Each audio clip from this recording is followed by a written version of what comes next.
আসসালামু আলাইকুম। আজকে আমি আপনাদের সাথে আলোচনা করব বাংলাদেশ পল্লী বিদ্যুতায়ন বোর্ডের একটি নিয়োগ বিজ্ঞপ্তি সম্পর্কে। এখানে মূলত 2150 পদে লোক নিয়োগ করবে। দুইটি পদ হচ্ছে বিলিং সহকারী স্থায়ী পদ, এখানে 690 জন, এবং মিটার রিডার চুক্তিভিত্তিক, এটা হচ্ছে 1460 জন। দুইটা পদের ক্ষেত্রে আপনি স্থায়ী পদের ক্ষেত্রে 18 থেকে 32 বছর বয়স এবং অস্থায়ীর ক্ষেত্রে 18 থেকে 25 বছর বয়স। বেতন স্থায়ীটার হচ্ছে আপনার এখানে দেওয়া আছে গ্রেড 19,220 টাকা, আর অস্থায়ীর ক্ষেত্রে 14,700 টাকা।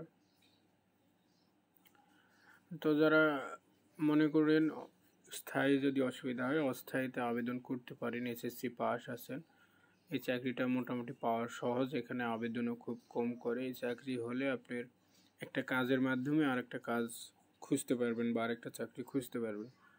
তো তাই যারা আবেদন এখনও করেননি, করতে পারেন, করলে আপনার চাকরিটা হওয়ার সম্ভাবনা বেশি। আর অস্থায়ী চাকরি যারা বেশি আপনার জানলেওয়ালা বা যাদের শিক্ষাগত যোগ্যতা বেশি, তারা এখানে আবেদন করে না। সেই হিসাবে যারা এইচএসসি পাস, পড়ালেখাতে একটু দুর্বল, তারা আবেদন করে চাকরির পাশাপাশি আবার নতুন চাকরি খুঁজতে পারবেন। এই জন্য তাদের আবেদন করা উচিত। তো এটা মূলত 20/5/2025 তারিখে আবেদন শুরু হয়েছে সকাল 10টা থেকে। তো আপনারা এখনও যারা আবেদন করেননি, ইচ্ছা করলে করতে পারেন। অনেকগুলো পদ। আবেদন ফি হচ্ছে অস্থায়ীর ক্ষেত্রে আপনার 56 টাকা। টেলিটকের মাধ্যমে আবেদন করতে হবে, আমি লিঙ্ক ডিসক্রিপশন বক্সে দিয়ে দিব, সেখান থেকে আপনারা আবেদন করতে পারবেন।